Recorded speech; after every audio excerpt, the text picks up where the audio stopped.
আজ আমাদের আলোচ্য প্রসঙ্গ শ্রী গুরুতত্ত্ব এবং যেহেতু প্রাতঃস্মরণীয় বিশ্ববন্দিত পাবন পদারবিন্দ বৈষ্ণব সেবার মূর্তিমন্ত বিগ্রহ, বৈষ্ণব সেবার মূর্ত বিগ্রহ স্বরূপ সেই নিত্যলীলা প্রবিষ্ট অনন্ত শ্রী বিভূষিত শ্রী শ্রীলা মুরারি মোহন দাস বাবাজি মহারাজের স্মরণ তিথির উপলক্ষে যে পরম অপ্রাকৃত আয়োজন, সেই বাবা মহারাজের তার প্রসন্নার্থে, তার প্রীত্যর্থে কয়েকটি কথা আমরা পুষ্পাঞ্জলি প্রদান করব। প্রথমেই বাবার যে বিষয়, বাবা এমনই একজন ছিলেন যার কাছে কোনো ভেদ দৃষ্টি ছিল না। এ ওর শিষ্য, এ ওর শিষ্য, এ আমার শিষ্য নয়। বাবার দৃষ্টিতে এই ভেদ দৃষ্টি ছিল না। বাবা ছোট বড় জ্ঞান করতেন না। বাবার যে বিলক্ষণ বৈশিষ্ট্য ছিল, যে অভূতপূর্ব অসাধারণ বাবার যে বৈশিষ্ট্য ছিল, যে যখনই আসুক বাবা তার প্রসাদ পাওয়ার ব্যবস্থা করতেন, বাবা তার সেবার ব্যবস্থা করতেন। আজ অখিল বিশ্বে বাবা সেবার যে দৃষ্টান্ত স্থাপন করেছেন, ইতিপূর্বে এমনটা আর কেউ পারেনি এবং উত্তরকালেও এমনটা হবে কি না সন্দেহ। বাবা সেবার যে দৃষ্টান্ত স্থাপন করেছেন, এ বড় বিরল, এ বড় দুর্লভ। এ শুধু দুর্লভ নয়, এ যে সুদুর্লভ। বাবা তার অখিল জীবনে কতগুলো মন্দির যে সংস্কার করেছেন তার ইয়ত্তা নাই। বাবা 108টারও বেশি মন্দিরের সংস্কার কাজ করেছেন। আজ অবাক হতে হয়, যেখানে যত মন্দির আছে প্রসাদ পেতে গেলে সেখানে শুনতে হয় কুপন কেটেছেন, প্রসাদের টোকেন সংগ্রহ করেছেন কি, এই কথা শুনতে হয় কোনো মন্দিরে প্রসাদ পেতে গেলে। কিন্তু একমাত্র আমাদের বাবা মহারাজের যে মন্দিরগুলো, সেখানে অদ্যাবধি বিনামূল্যে এবং ফ্রিতে সমস্ত ভক্তদের প্রসাদের ব্যবস্থা। কোনো টাকাই লাগে না, কোনো অর্থ লাগে না। এই তো মহাপ্রভুর মনো অভীষ্ট, সবাই যেন প্রসাদ পায়। অর্থের দ্বারা কেন হবে? বাবার ক্ষেত্রে এই পরমোজ্জ্বল দৃষ্টান্ত প্রকটিত। বাবা সেই আচরণের মূর্ত বিগ্রহ স্বরূপ। আশ্চর্যান্বিত হতে হয় বাবার বৈশিষ্ট্যগুলো শ্রবণ করলে। বাবার মধ্যে অষ্টসাত্ত্বিক বিকার হতো। হরিনামে বাবার যে তন্ময়তা দেখা দিত, আর অনবরত বাবার নেত্রে অশ্রু বিগলিত হতো। নিরন্তর বাবার নেত্রে প্রেমাশ্রু বিগলিত হতো। আমি নিজে পর্যন্ত সরাসরি না দেখলেও আমি দেখছি যে বাবার চোখ থেকে এত জল পড়ছে, বাবার নেত্র থেকে এত প্রেমাশ্রু নির্গত হচ্ছে যে তার শিষ্য পর্যন্ত মুছিয়ে পারছে না। আর গামছা নিয়ে দাঁড়িয়ে থাকতে হতো। বাবার নেত্র থেকে অবিরাম অনবরত প্রেমাশ্রু নির্গত হতো। বাবার যে অষ্টসাত্ত্বিক বিকার, বাবার যে প্রেম বিকার, বাবার যে ভাবদশা, এ যে দু একটি কথায় বর্ণনীয় নয়, এ যে অসম্ভব। বাবার যে ভাব বিকার ছিল, আর হরিনাম হরিকথায় যে তন্ময়তা, তার যে রুচি, এ বড় অনবদ্য ছিল। এ তো অবর্ণনীয়। হরিনাম হরিকথায় তার যে রুচি, সেবায় যে রুচি, বাবার মতন বৈষ্ণব সেবা নিষ্ঠা, এ যে আর দেখা যায় না। বাবার যে বৈষ্ণব নিষ্ঠা, নাম নিষ্ঠা, ধাম নিষ্ঠা, ভক্তি নিষ্ঠা, ভক্ত নিষ্ঠা, প্রেম নিষ্ঠা, সাধন নিষ্ঠা, সম্প্রদায় নিষ্ঠা, বাবার মতন এমন হরিনামে নিষ্ঠা, হরি কথায় নিষ্ঠা, এমন মহৎ এ জগতে বড় বিরল। আজ বাবা না আসলে এই মহাপ্রভুর অনবদ্য অবদান যে রাগ ভক্তি আজ আমাদের এতটা সুলভ হতো না। বাবার এই জগতে অবতীর্ণ, বাবার যে প্রকটন, বাবার আবির্ভাবের জন্যই আজ আচণ্ডাল মহাপ্রভুর প্রেম ধর্ম পেয়ে ধন্য হচ্ছে। বাবার অবদান এটা। আজ আচণ্ডাল সেই রাগ ভক্তির সন্ধান পেল। কার জন্য, কার অবদান? আমাদের বাবা মহারাজের অবদান। তার অবদানেই এগুলো সম্ভব। অবাক হতে হয় শুনলে। বাবা একবার নৃত্য করছেন, নৃত্য আর বন্ধ হচ্ছে না, নৃত্য চলছে চলছে চলছেই। আর 3 ঘন্টা ব্যাপী বাবা নৃত্য করলেন। আর বাবার যখন আগমন হতো, বাবার পেছন পেছন হাজার হাজার যুবক বাবার পেছনে পেছনে থাকতো। এ কি কোনো সাধারণ মানুষের পক্ষে সম্ভব? এ তো সম্পূর্ণ অসম্ভব বিষয়। কারোর মধ্যে যদি ভগবত করুণা না থাকে, ভগবত কারুণ্য না থাকে, ভগবত কৃপা ব্যতীত মহৎ না হলে এগুলো অসম্ভব। ওনার পেছনে হাজার হাজার যুবক ওনার পেছনে থাকতো, ওনার সঙ্গে নৃত্য করত। ওনার হরি নামে কি আবেশ, হরি কথায় কি আবেশ। একবার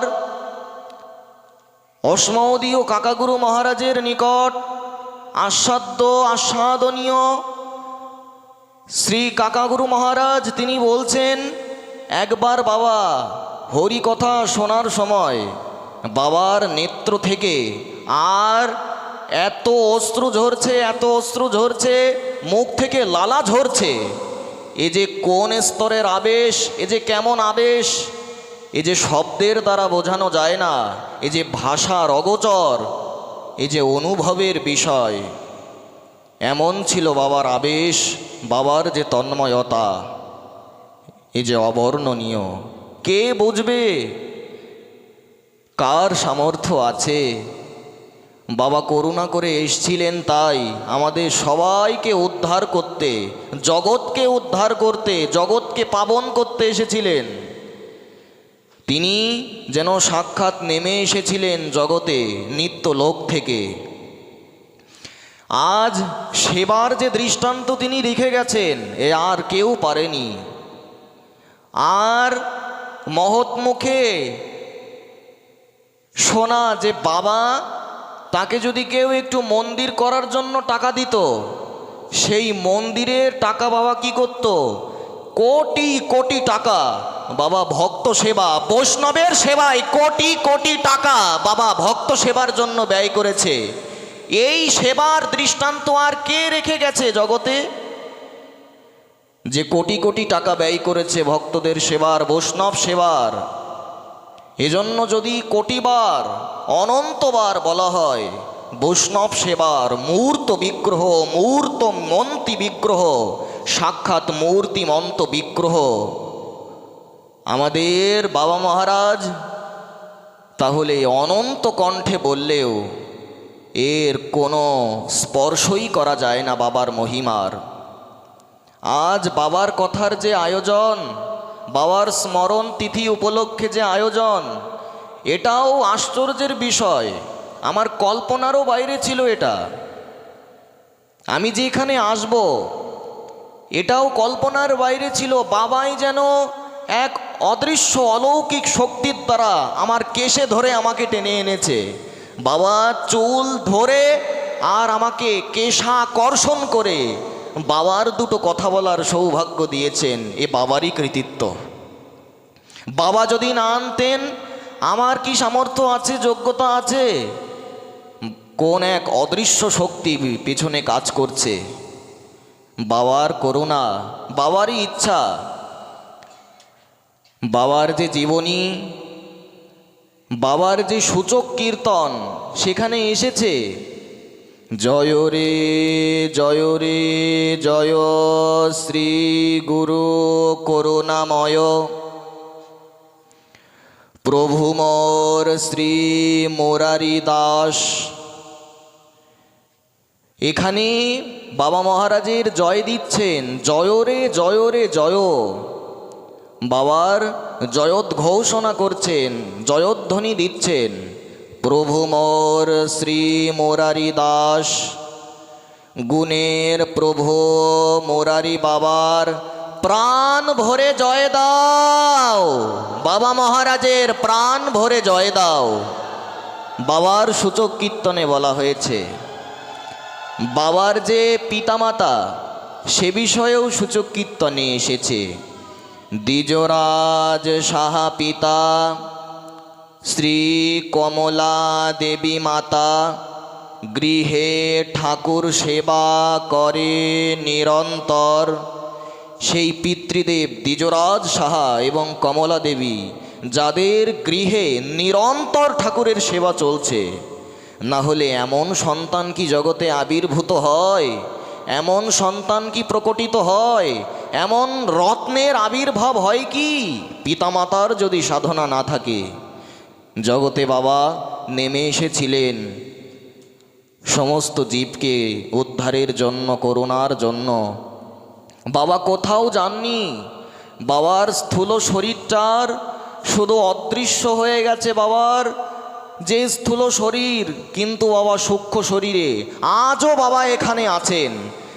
আজও বাবা কোথাও যাননি, আজও ইনি বাবা এখানেই আছেন, কোথাও যাননি। আপনারা যাকে এত প্রাণ ভরে, এত আকুলতা ব্যাকুলতা নিয়ে ডাকছেন, উনি কোথায় যাবেন?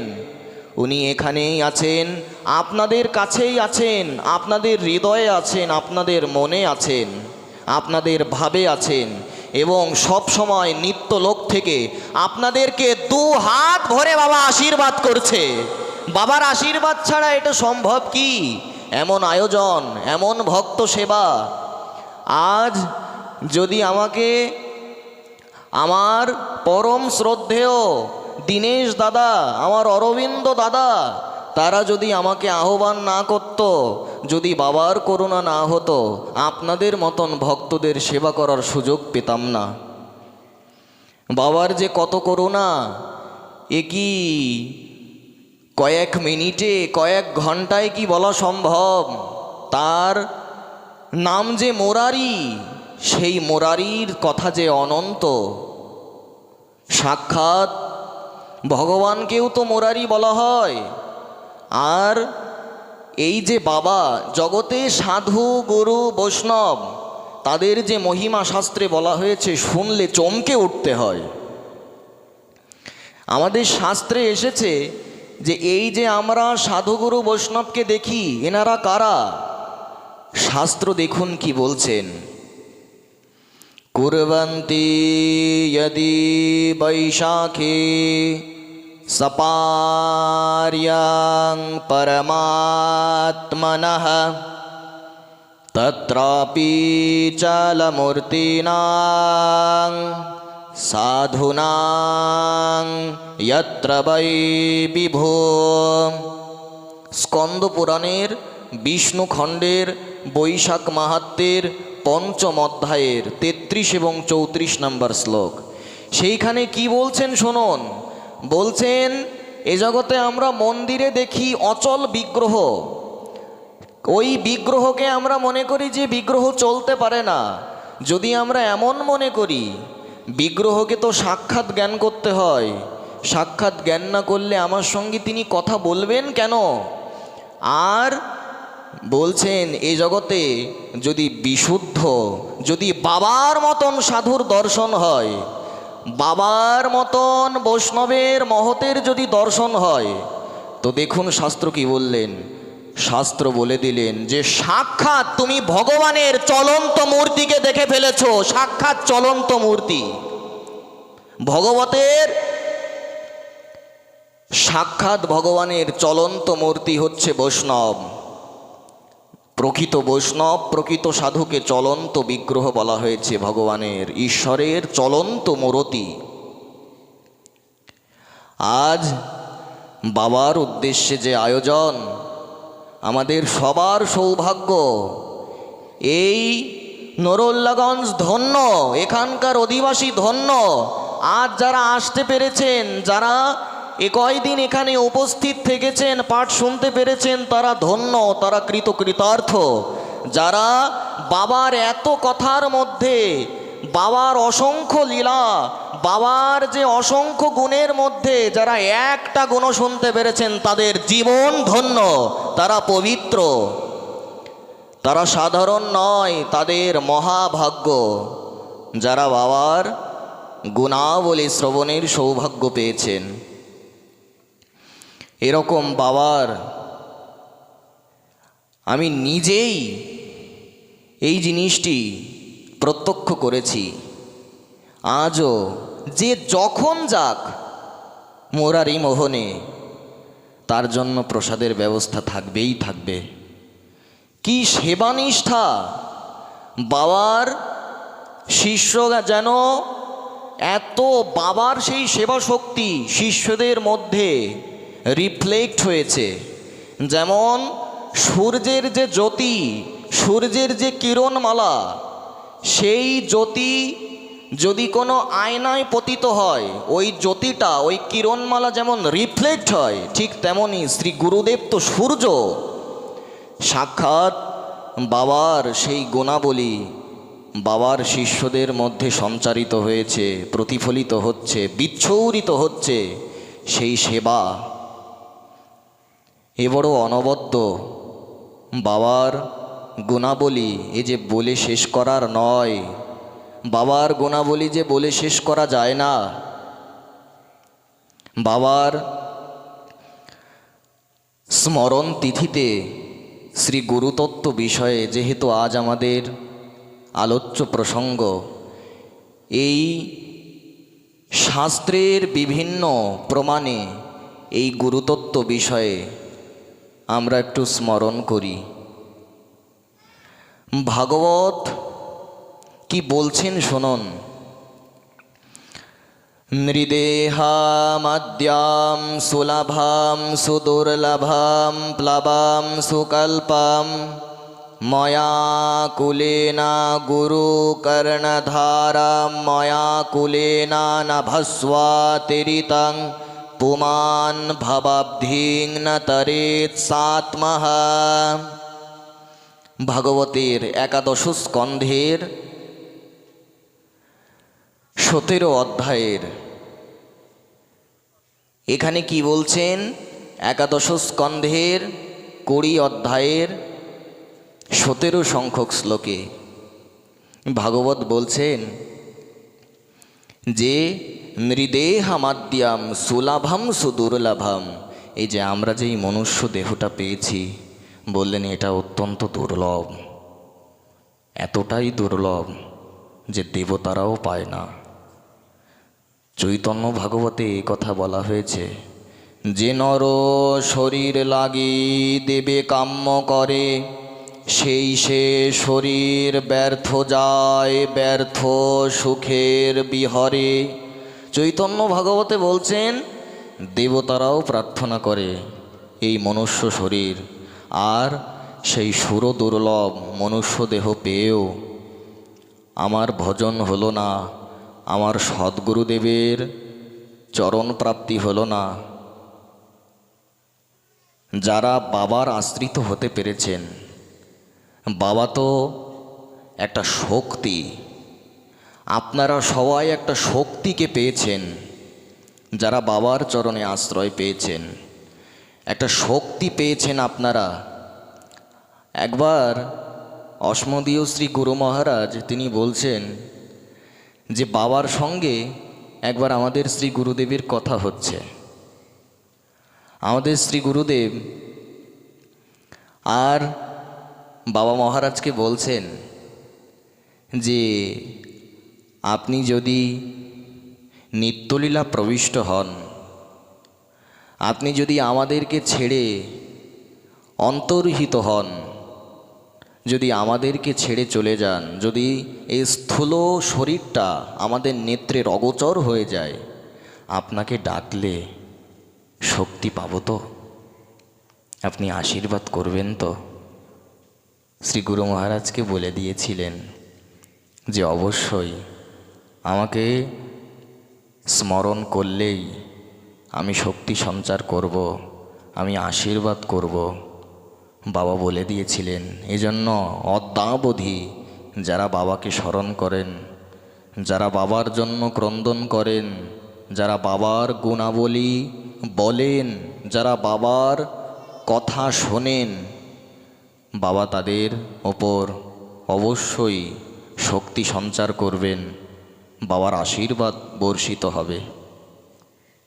দেখুন ভাগবত কি বলছেন, নৃদেহমাদ্যম সুলভম সুদুর্লভম। এই যে মনুষ্য শরীরটা বললেন, এটা একবার বলা হচ্ছে সুলভ, আর একবার বলা হচ্ছে দুর্লভ। কিভাবে? ভগবানের করুণায় এটা খুব সহজেই পেয়েছি, কিন্তু দুর্লভ কেন? কারণ এটা ভগবানের করুণা ছাড়া এক জন্মে মানুষের দেহ পাওয়া যায় না। এজন্য 84 লক্ষেষু শরীরেষু শরীরাম বিনা মানুষ্যম না অন্যত্র তদ্বৎ জ্ঞানম তু লভ্যতে। কোলার্ণব তন্ত্রের প্রথম উল্লাসের 14 এবং 15 নম্বর শ্লোকে লেখা আছে, এই যে 84 লক্ষ প্রকার জনম পরিভ্রমণ করে এই যে মানুষ দেহ পেয়েছি, এটা তো দুর্লভ। আর ভাগবত যা বললেন অবাক হতে হয়, এত দুর্লভ শরীর পেয়েও যিনি সদ্গুরুদেবের চরণে আশ্রয় নিলেন না, যিনি সদ্গুরুদেবের নিকট দীক্ষা নিলেন না, বললেন তিনি আত্মহত্যাকারী হয়ে গেলেন। ভাগবত তাকেই প্রকৃত আত্মহত্যাকারী বলেছে, যিনি এত দুর্লভ শরীর পেয়েও যিনি সদ্গুরুদেবের চরণে আশ্রয় নেননি, ভাগবত আত্মহত্যাকারী বলেছেন। এই জন্য দেখুন ভাগবত কি বলছেন এই গুরুতত্ত্ব প্রসঙ্গে, আচার্যাম মাম বিজনীয়ান্নাবমান্যেত কর্হিচিৎ ন মর্ত্য বুদ্ধ্যা সূয়েতঃ সর্বদেবময়ো গুরুঃ। ভাগবতের 11 স্কন্ধের 17 অধ্যায়ের 27 নম্বর শ্লোক। সাক্ষাৎ ভগবান নিজেই বলে দিয়েছেন যে গুরুদেবকে সাক্ষাৎ আমার স্বরূপ জ্ঞান করবে। গুরুদেবে যেন কোনোদিন মনুষ্য বুদ্ধি না চলে আসে, মর্ত বুদ্ধি না চলে আসে। যদি গুরুদেবকে সাধারণ মানুষ মনে হয়, তাহলে হস্তি স্নানের ন্যায় সমস্ত ভজন সাধন নিষ্ফল হয়ে যাবে। হস্তি স্নানটা কি? হস্তি যখন জলাশয়ে স্নান করে, স্নান করে যখন স্থলে আসে, নিজের লেজ দ্বারা আবার ধুলো মেখে নেয়, তার মানে হস্তি স্নানটা নিষ্ফল হয়ে গেল কি না? ঠিক তেমনি সমস্ত শাস্ত্রজ্ঞান থাকা সত্ত্বেও, অনেক বিদ্যা থাকা সত্ত্বেও, যদি গুরুদেবে মানুষ জ্ঞান থাকে, যদি গুরুদেবকে সাধারণ মনুষ্য জ্ঞান থাকে, তাহলে সমস্ত শাস্ত্রজ্ঞান, সমস্ত বিদ্যা নিষ্ফল। এজন্য ভাগবত সাবধান করে দিয়েছে। শুধু ভাগবতে নয়, পদ্মপুরাণেও এসেছে, আর যে বিষ্ণু শিলাধি গুরুষো নরমতির বৈষ্ণবে জাতি বুদ্ধি বিষ্ণুর্বা বৈষ্ণবানাম কলিমলমথনে পাদতীর্থে অম্বুবুদ্ধি বিষ্ণোঃ সর্বেশ্বরেশে তদয়স্য নামানি শব্দ সামান্য বুদ্ধি তদিতরসাম অধীর্যস্য সর্বেশ্বরেশে তদিতরসাম অধীর্যস্য বনারকীসঃ। এখানে পদ্মপুরাণ বলছেন কয়েক প্রকার ব্যক্তিকে নারকী বলা হয়েছে, অর্থাৎ মৃত্যুর পরে তাদের ভালো গতি হয় না, তাদের নরকে যেতে হয়। কারা কারা? বলছেন আর্যে বিষ্ণু শিলা, অর্থাৎ যারা ভগবানের বিগ্রহকে শিলা জ্ঞান করে, যারা মনে করে এ তো কাঠ পাথরের সামান্য মূর্তি প্রতিমা, এর মধ্যে কি ঈশ্বর থাকতে পারে, এই যে একটা অবিশ্বাস, এই যে বিগ্রহকে শিলা বুদ্ধি, পাথর বুদ্ধি, কাঠ বুদ্ধি, সাধারণ মাটি বুদ্ধি, বললেন এই রকম বুদ্ধি যারা করে এরা এক প্রকার নারকী, অর্থাৎ নরক গতি হয়। আর কারা কারা? আর যে বিষ্ণু শিলাধীর গুরুষু নারামাতি, বললেন যারা গুরুদেবকে সাধারণ মানুষ বলে মনে করে। আর কারা? বৈষ্ণবে জাতি বুদ্ধি, যারা বৈষ্ণবে জাতি বুদ্ধি করে। ভক্ত বৈষ্ণব তাকে কোনো জাতির অন্তর্ভুক্ত করতে নেই। চৈতন্য ভাগবতেও লেখা আছে, সকল বৈষ্ণবে অভেদ দেখিয়া, যে কৃষ্ণ চরণ ভজে সে যায় তরিয়া। যে সমস্ত বৈষ্ণবে অভেদ দেখে, যে বৈষ্ণবকে ছোট বড় দেখে না, বয়সের দ্বারা বৈষ্ণবকে বিচার করতে নেই, তাহলে অপরাধ হয়ে যায়। এই জন্য চৈতন্য ভাগবত বলেছেন বৈষ্ণবকে অভেদ দৃষ্টিতে দেখবে। যদি বয়স কম মনে করে তাকে অবজ্ঞা করো, বয়সের দৃষ্টিতে বৈষ্ণব বিচার করবে না, অপরাধ হবে। এজন্য বৈষ্ণবে কোনো জাতিবুদ্ধিও করতে নেই। উনি কি বৈশ্য, উনি কি ক্ষত্রিয়, উনি কি ব্রাহ্মণ, উনি কি শূদ্র, এই প্রকার বৈষ্ণবের জাতিবুদ্ধি করতে নেই। এই জন্য এই হচ্ছে শাস্ত্র সিদ্ধান্ত। আচ্ছা, পদ্মপুরাণের এই শ্লোকে দেখুন আর কাদের নাম এসেছে। বলছেন এই যে ভগবানের নাম, এই যে হরি নাম, বললেন এই ভগবান নামে যদি সাধারণ শব্দ বুদ্ধি মনে হয় যে এর আবার কি বিশেষ মহিমা, বললেন এই প্রকার চিন্তাও যারা করে তারাও এক প্রকার নারকী, এনাদেরও নরক গতি হয়। আর কি বলছেন? বললেন বিষ্ণু সর্বেশ্বরে সে তাদি তারা সমাধিরিয়াস্যা, যারা বিষ্ণু তত্ত্বের অবজ্ঞা করে, যারা কৃষ্ণকে ঈশ্বর বলে মানে না, যারা কৃষ্ণের স্বয়ং ভগবত্তা মানে না, এদেরও নারকী বলা হয়েছে, অর্থাৎ এদের নরক গতি হয়। এই জন্য সাবধান করে দিয়েছেন যে গুরুদেবে যেন মানুষের বুদ্ধি না আসে। আচ্ছা, সেবার ক্ষেত্রে কিন্তু এই মনুষ্য বুদ্ধি না করলে কিসে তার ভালো হবে, কিসে তার মন্দ হবে, এটা সেবার ক্ষেত্রে অবশ্যই প্রযোজ্য বটে, কিন্তু তত্ত্বজ্ঞানটা ঠিক রাখতে হবে। আমার গুরু বড়, তোমার গুরু ছোট, এই ভেদ দৃষ্টি আসলেও কিন্তু অপরাধ হয়ে যাবে। গুরুতত্ত্ব এক, গুরুতত্ত্বে কোনো পার্থক্য নেই, কোনো ভেদ নেই। এই অভেদত্বের জ্ঞান না আসলে কিন্তু অপরাধ হয়ে যাবে। এজন্য ভাগবত দেখুন কি বলছেন, আচার্যা মাম বিজনিয়ান্না নাবামান্যেত কার্হিচিৎ। স্বয়ং ভগবান বলে দিয়েছেন যে গুরুদেবকে কোনোদিন অবজ্ঞা করবে না, অপমান করবে না, আমার স্বরূপ বলেই মনে করবে। গুরুদেবের কি মহিমা ভগবান নিজে মুখে বলছেন, আচার্যা মাম বিজনিয়ান্না নাবামান্যেত কার্হিচিৎ। আর বলছেন না বা মান্যেত কার্হিচিৎ ন মার্ত্য বুদ্ধ্যা সূয়ে তাহা সর্বদেবময়ো গুরু। গুরুদেব সমস্ত দেবময়, গুরুদেবের মহিমা এই যে বলে শেষ করা যায় না। গুরুতত্ত্বের যে কি অসীম অনন্ত মহিমা, কে বলতে পারে, কার সামর্থ্য আছে? শাস্ত্রে যা বলা আছে সেগুলোই পুনরুল্লেখ মাত্র।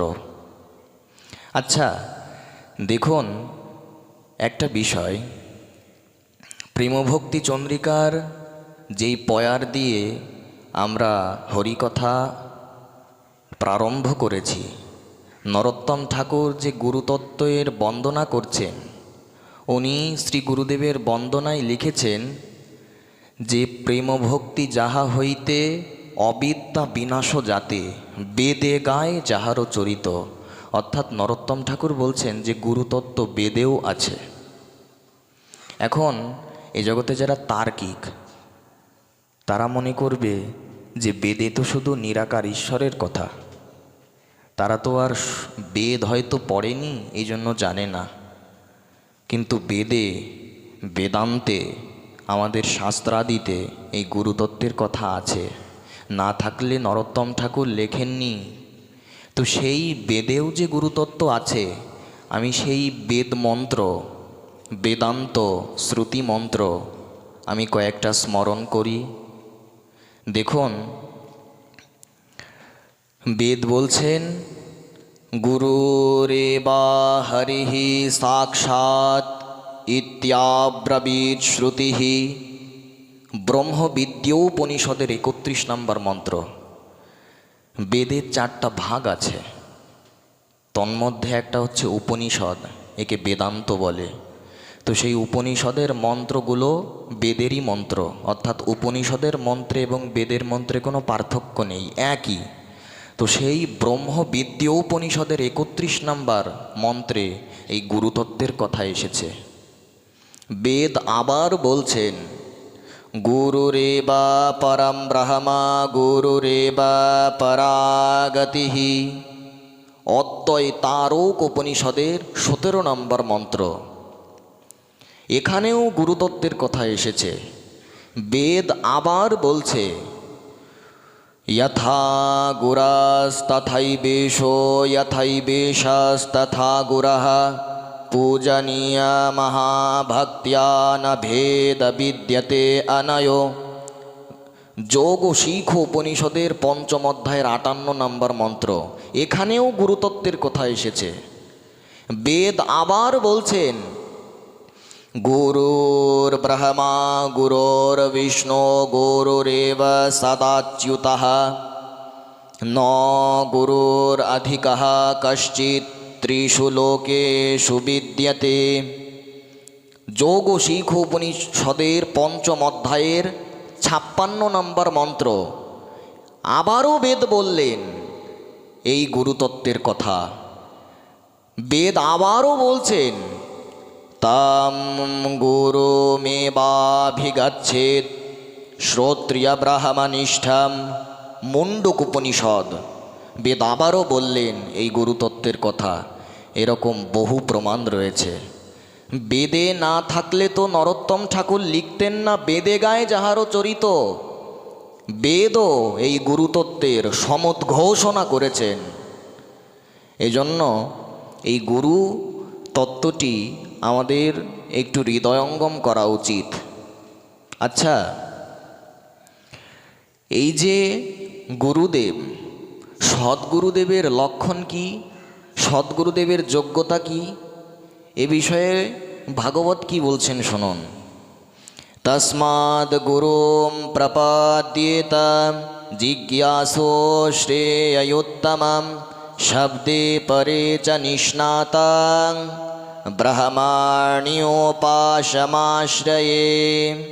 ভাগবতের 11 স্কন্ধের 3য় অধ্যায়ের 21 নম্বর শ্লোক। বলছেন যে সদ্গুরুদেব হতে হলে তাকে 2টো যোগ্যতা থাকতে হবে বিশেষ করে। এক হচ্ছে শাব্দে, শাব্দে মানে সমস্ত শাস্ত্রে তার বিচরণ থাকতে হবে, অর্থাৎ সর্বশাস্ত্রের সিদ্ধান্ত জ্ঞান তাকে জানতে হবে। বেদাদি সমস্ত শাস্ত্রজ্ঞান তার থাকতে হবে। যদি কেউ প্রশ্ন করেন যে সমস্ত শাস্ত্রজ্ঞান কেন দরকার, এজন্যই দরকার কোনো শিষ্য যদি কখনো কোনো কিছু জানতে চান, যদি শাস্ত্রজ্ঞান না থাকে তাহলে শাস্ত্রীয় উত্তর গুরুদেব দিতে পারবেন? পারবেন কি দিতে? যদি নিজে আমি না জানি আমি উত্তর দেব কি করে? এজন্য শাস্ত্রজ্ঞান দরকার, যাতে গুরুদেব শাস্ত্রের প্রমাণ দিয়ে শিষ্যের সেই সংশয়কে ছেদন করতে পারেন, অপনোদন করতে পারেন, দূরীভূত করতে পারেন। এজন্য গুরুদেবকে এই পাণ্ডিত্যের অধিকারী হতে হয়, সর্বশাস্ত্রে তার বিচরণ থাকতে হয়। আর 2 নম্বর যোগ্যতা কি বললেন? তার সাক্ষাৎ ভগবানের অপরোক্ষ অনুভব সম্পন্ন হতে হয় তাকে, অর্থাৎ ভগবত সাক্ষাৎকার লাভ করতে হয় তাকে। এই গুরুদেব এটা তো সাধারণ কোনো বিষয় নয়। অনর্থ নিবৃত্তি না হলে গুরুতত্ত্বের যে শক্তি, সেই গুরু শক্তির আবির্ভাব হয় না। আমাদের বিশ্বনাথ চক্রবর্তীপাদ, শ্রীল শ্রীজীব প্রভু, বলদেব বিদ্যাভূষণ আদি আচার্যগণ তাদের যে টিকা কি বলছেন, অনর্থ স্তরকে অতিক্রম না করলে, অনর্থ নিবৃত্তি না হলে গুরু শক্তির আবির্ভাব হয় না। আচ্ছা, যদি কেউ প্রশ্ন করেন যে গুরুদেবের সঙ্গে কথা বলে এবং গুরুদেবের পাঠ শুনে আমি বুঝলাম যে গুরুদেব অনেক শাস্ত্র জানে, কিন্তু এটা কিভাবে বুঝবো যে গুরুদেব ভগবৎ সাক্ষাৎকার লাভ করেছেন? বললেন, এটা বুঝতে গেলে গুরুদেবের কিছু কিছু লক্ষণ আমাকে দেখতে হবে। কি সেগুলো? বললেন, গুরুদেবের মধ্যে কোনো কামনা বাসনা থাকবে না, কোনো অর্থের কামনা থাকবে না, কোনো সম্মানের কামনা, প্রশংসার কামনা, কোনো প্রকার ভোগের স্পৃহা, লিপ্সা, এগুলো কিছুই থাকবে না। এগুলোর দ্বারা আমি বুঝতে পারবো। এবং গুরুদেবের যে লক্ষণ, এতাদৃশ লক্ষণাক্রান্ত, লক্ষণান্বিত হতে হবে গুরুদেবকে, তবেই তিনি সদ্গুরুদেব পদবাচ্য হবেন, বিবেচ্য হবেন। এই হচ্ছে সদ্গুরুদেবের বৈশিষ্ট্য। তবে আরও কিছু কিছু বিষয় কিন্তু সদ্গুরুদেব হতে গেলে লাগে। সেটা হচ্ছে পরম্পরা থাকতে হবে। চতুর্বৈষ্ণব সম্প্রদায়ের মধ্যে যে কোনো একটাই তাকে আশ্রিত হতে হবে। শ্রী ব্রহ্ম রুদ্র সনকা বৈষ্ণবাহক স্মৃতি পাবনা, অর্থাৎ শ্রী সম্প্রদায় হতে পারে, রুদ্র সম্প্রদায় হতে পারে, ব্রহ্ম সম্প্রদায় হতে পারে, আর সনক সম্প্রদায় হতে পারে। যে এই চারটের মধ্যে যে কোনো একটা সম্প্রদায় গুরুদেবকে অবশ্যই থাকতে হবে। এই পরম্পরা থাকতে হবে গুরুদেবের। যদি পরম্পরা না থাকে তাহলে কোটি জন্মেও গুরুদেব কর্তৃক আমি যেই দীক্ষামন্ত্র পেয়েছি, কোটি জন্ম ধরেও সেই মন্ত্র জপ করলে সিদ্ধি লাভ হবে না, ইষ্টচরণ লাভ হবে না, ভগবত প্রাপ্তি হবে না। এজন্য গুরুদেবকে সঠিক পরম্পরার অধিকারী হতে হবে এবং গুরুদেবের আহার শুদ্ধ হতে হবে। কেউ কেউ প্রশ্ন করেন যে বর্তমান সমাজে অনেক গুরুদেব দেখা যায় যাদের আহার শুদ্ধ নয়, কিন্তু শাস্ত্রে স্পষ্ট বলছেন গুরুদেব কেন, এই সনাতন ধর্মে যারা যারা রয়েছেন তাদের প্রত্যেকের আহার শুদ্ধ হওয়া বাঞ্ছনীয়। শাস্ত্র বলছেন, শুনুন, সমহা দমহা স্তপহা শৌচম সত্যাম আমিষবর্জনম আস্তেয়মেবা অহিংসা চ সর্বেষাং ধর্ম সাধনাম। পদ্মপুরাণ উত্তরখণ্ড, অধ্যায় নম্বর 253, শ্লোক নম্বর 39।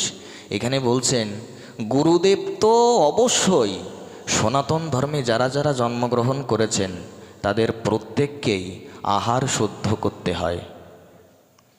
এই হচ্ছে সনাতন শাস্ত্রের বিধান। এ তো আমার কথা নয়, শাস্ত্রই সিদ্ধান্ত দিয়েছেন সকলের আহার শুদ্ধ করতে হবে।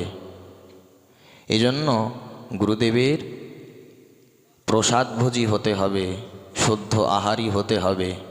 এই রকম বৈশিষ্ট্য যদি গুরুদেবের থাকে তবেই তাকে সদ্গুরুদেব বলা হবে। এই যেখানে দেখবেন এই বৈশিষ্ট্যগুলো নেই, সেখানে কিন্তু সদ্গুরুদেব বলা হবে না। এজন্য এগুলো দেখতে হবে আগে। আচ্ছা, ভাগবতে কিন্তু বারংবার বিভিন্নভাবে এই গুরুতত্ত্বের ইঙ্গিত করা হয়েছে। ভাগবত আবার বলছেন, রাজাস্তমশ্চ সত্ত্বেনা সত্ত্বঞ্চ পাশমেন চ এতৎ সর্বং গুরৌ ভক্ত্যা পুরুষো হি অঞ্জসা জয়েৎ। ভাগবতের 7ম স্কন্ধের 15 অধ্যায়ের 25 নম্বর শ্লোক। দেখুন ভাগবত কি বলছে, আমরা ভাগবতের কথা যেহেতু শুনছি, একটু ভাগবতের জয়ধ্বনি দিই। বলিয়ে শ্রীমদ্ ভাগবত মহাপুরাণ কি, বলিয়ে ব্যাস দেবজি মহারাজ কি, বলিয়ে শুকদেব গোস্বামী কি, বলিয়ে পরীক্ষিত মহারাজ কি, ব্যাসপীঠ কি জয়। ভাগবত বলছেন যে যেই তিনটা গুণ আছে, সত্য, রজ এবং তম, এই তিনটা গুণ আমরা যদি গুরুনিষ্ঠ হতে পারি, এই তিনটা গুণকে অতিক্রম করে আমরা নির্গুণ স্তরে চলে যেতে পারবো, যদি আমাদের গুরুনিষ্ঠা থাকে, গুরুভক্তি থাকে। এর পরের শ্লোকটা শুনুন। यस्य साक्षात् भगवती ज्ञानदीप प्रदे गुरौ मर्त्यसन्धिः श्रुतं तस्य सर्वं कुञ्जरसौचवत्। ভাগবতের সপ্তম স্কন্ধের 15 অধ্যায়ের 26 নম্বর শ্লোক। আচ্ছা, এইখানেই কিন্তু একটা জিনিস আমাদের ভুল হয়ে যায়। কি সেটা? আমরা অনেক সময় জয়ধ্বনি দিই না, যে সদ্গুরুদেব ভগবান কি, এই বলে আমরা জয়ধ্বনি দিই কি না? কিন্তু এখানে কিন্তু ভাগবত সিদ্ধান্ত বুঝিয়েছেন যে গুরুদেবকে এখানে শ্লোকে যে বলছেন ইয়স্য সাক্ষাৎ ভগবতী, অর্থাৎ গুরুদেব সাক্ষাৎ ভগবান, এই শ্লোকের অন্তর্নিহিত অর্থ কি, এই শ্লোকের রহস্যটা কি? চৈতন্য চরিতামৃত যারা পড়েছেন তারা তো সহজেই বুঝবেন, যারা এই শ্লোকের টিকা পড়েছেন তারা আরও সহজে বুঝবেন। দেখুন, গুরুদেবকে যে সাক্ষাৎ ভগবান বলা হচ্ছে, এর কারণটা কি? গুরুদেব সাক্ষাৎ ভগবান নন, কিন্তু এ কারণেই বলা হয় উনি ভগবানের মতোই পূজ্য, পূজ্যার্থে, তুল্যার্থে এই সাক্ষাৎ ভগবান বলা হচ্ছে। কিন্তু গুরুদেব কিন্তু সাক্ষাৎ ভগবান নন, উনি সাক্ষাৎ কৃষ্ণ নন। গুরুদেব স্বয়ং ভগবান হলে ওনার চরণে তুলসী দেওয়া যেত, কিন্তু গুরুতত্ত্বে কিন্তু চরণে তুলসী দেওয়া যাবে না, গুরুদেবের চরণে তুলসী দেওয়া যাবে না। এজন্য আচ্ছা, কেউ কেউ গুরুদেবের প্রণাম মন্ত্র বলে অপব্যাখ্যা করে, গুরুর ব্রহ্মা গুরুর বিষ্ণু গুরুদেব মহেশ্বরঃ গুরুরেব পরম ব্রহ্ম তস্मै শ্রী গুরুদেবায় নমঃ। আচ্ছা, তস্मै শ্রী গুরবে নমঃ যেই গুরুদেবের প্রণাম মন্ত্র বলা হয়েছে, এখানে তো বলছেন যে গুরুদেব সাক্ষাৎ বিষ্ণু, উনি মহেশ্বর, উনি ব্রহ্মা, উনি পরম ব্রহ্ম। তার মানে গুরুদেবের চরণেও তো তুলসী দেওয়া যায়। অনেকে এই কথা বলেন এই শ্লোকটা বলে, কিন্তু এগুলো অপব্যাখ্যা। অপব্যাখ্যা করলে কিন্তু সমাজের বড় ক্ষতি হয়ে যাবে। এখানে এই শ্লোকের অর্থ কি? অর্থাৎ গুরুদেব শিব, ব্রহ্মা, বিষ্ণু, শিব এবং পরম ব্রহ্ম ঈশ্বরের মতোই পূজ্য, ঈশ্বরেরই তুল্যার্থে, পূজ্যার্থে এখানে সাক্ষাৎ ভগবান বলা হয়েছে। এই হচ্ছে প্রকৃত অর্থ। আচ্ছা, ভাগবত দেখুন এই জন্যই বলছেন ইয়স্য সাক্ষাৎ ভগবতী জ্ঞানদীপ প্রদে গুরৌ মর্ত্য সন্ধি শ্রুতম তস্য সর্বম কুঞ্জরসৌচবৎ। এজন্য গুরুতত্ত্বকে আমাদের একটু ভালোভাবে হৃদয়ঙ্গম করা উচিত। কারণ সদ্গুরুদেবের চরণে আশ্রয় না পেলে আমাকে সংসার থেকে কে উদ্ধার করবে?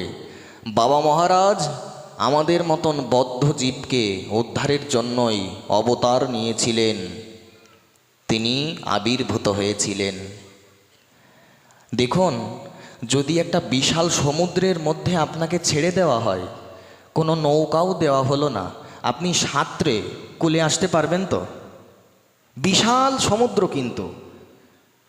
ঠিক যেমন সমুদ্রের ভেতরে ছেড়ে দিলে আমরা যত বড়ই সাঁতার কাটতে জানি না কেন, কুলে আসতে পারবো? ঠিক তেমনি আমরা কিন্তু সবাই ওই সাগরের মধ্যেখানে পড়ে আছি। এই সাগরটা কি? এই সাগরটা আলাদা কিছু না, এই সংসারই হচ্ছে সেই সাগর। আর আমাদের এই সংসার সমুদ্র থেকে সাক্ষাৎ বাবা মহারাজের মতন মহাত্মা তিনি আমাদেরকে উদ্ধারের জন্য অবতীর্ণ হয়েছিলেন। বাবা মহারাজই আমাদের সেই নিত্যলোকে নিয়ে যাবেন ভগবৎ চরণে।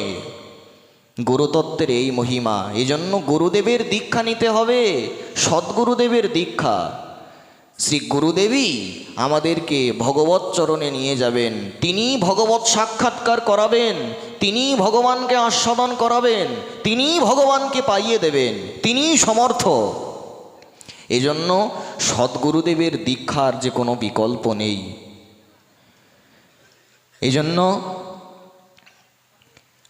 প্রত্যেকের এই দীক্ষার যে বড় আবশ্যিকতা, সবার যে দীক্ষা অনিবার্য। তো ভক্তগণ, এই জন্য আমাদের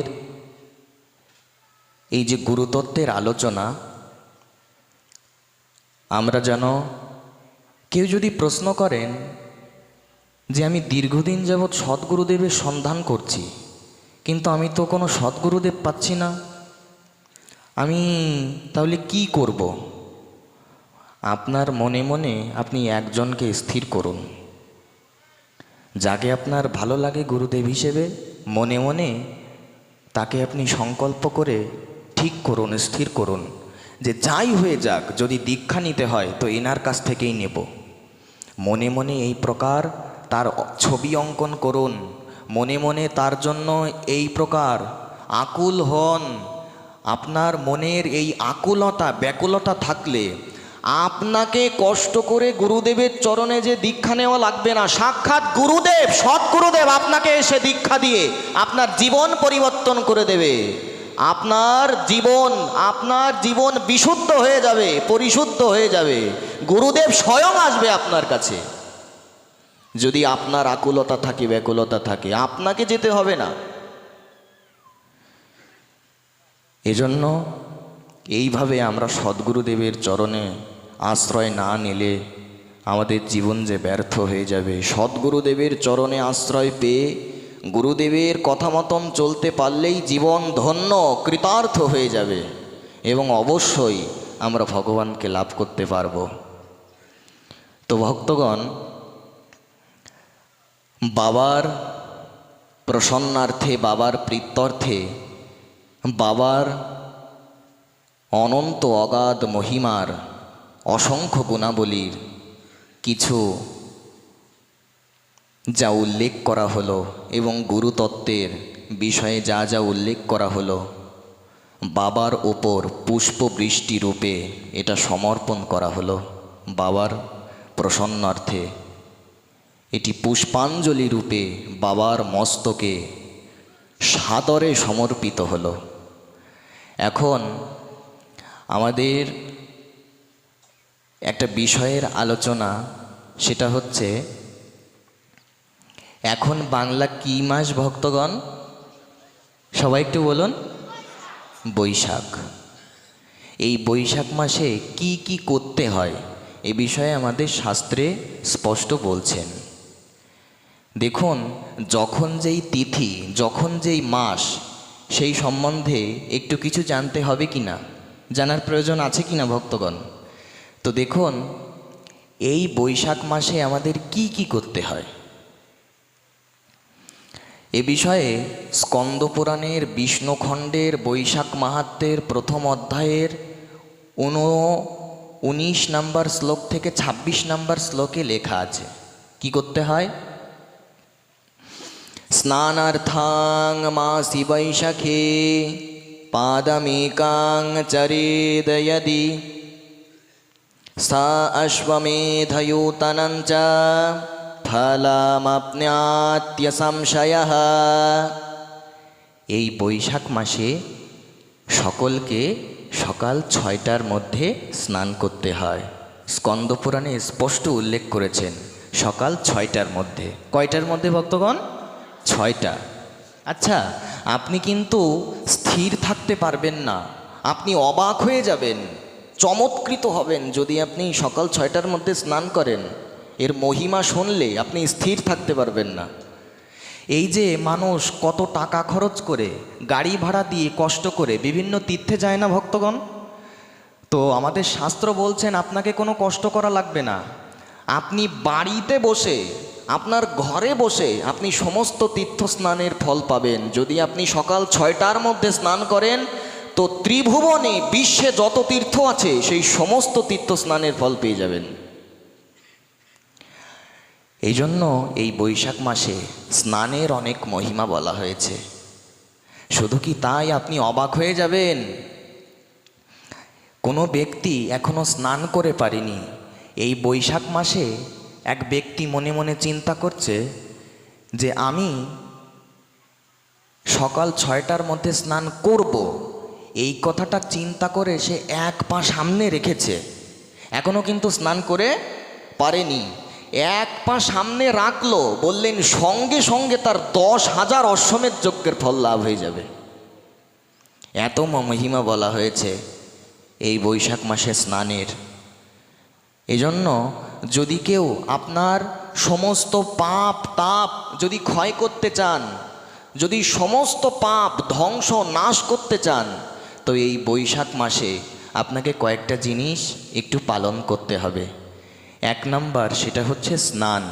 সকাল কয়টার মধ্যে ভক্তগণ? 6টার মধ্যে। 2 নম্বর হচ্ছে এই বৈশাখ মাসে জলদান করতে হয়।